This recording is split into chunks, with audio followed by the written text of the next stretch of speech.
సంగారెడ్డి జిల్లా కోహిర్ మండలం వద్ద ట్రావెల్స్ బస్సు బోల్తా పడింది.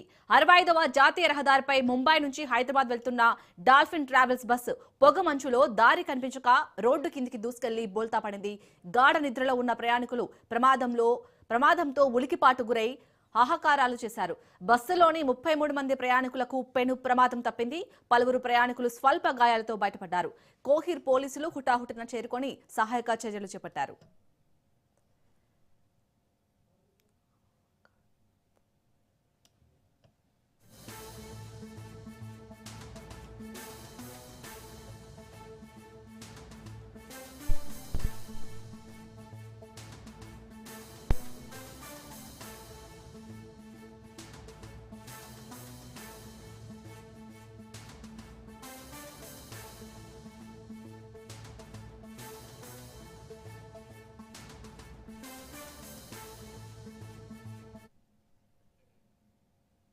తమ అక్రమ సంబంధానికి అడ్డస్తున్నాడని కట్టుకున్న భర్తను మరో ఇద్దరితో కలిసి ఓ భార్య హత్య చేసిన ఘటన మేడిపల్లి పిఎస్ పరిధిలో చోటు చేసుకుంది.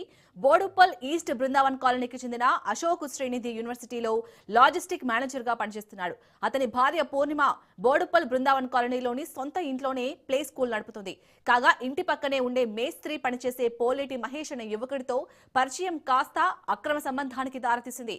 ఈ విషయం భర్త అశోక్ కి తెలిసి ఇద్దరిని మందలించగా ఎలాగైనా భర్త అడ్డు తొలగించాలని ప్రియుడితో కలిసి పూర్ణిమ స్కెచ్ వేసింది. పథకంలో భాగంగా ఈ నెల 11న సాయంత్రం భర్త ఇంటికి రాగానే ప్రియుడికి సమాచారం ఇవ్వగా మహేష్ తన స్నేహితుడు సాయి కుమార్ తో కలిసి ఇంటికి వచ్చారు. అశోక్ గొంతు నులిమి హత్య చేశారు. అనంతరం తన భర్త హార్ట్అటాక్ కి గురయ్యాడని నమ్మించి మల్కాజ్గిరి గవర్నమెంట్ హాస్పిటల్ కు తరలించింది. మృతుడి శరీరంపై గాయాలుండటంతో పోలీసులు దర్యాప్తు చేయగా అసలు విషయం బయటపడింది. మేడిపల్లి పోలీసులు భార్య పూర్ణిమతో పాటు ప్రియుడు మహేష్, అతని స్నేహితుడు సాయి కుమార్లను అరెస్ట్ చేసి రిమాండ్కు తరలించారు.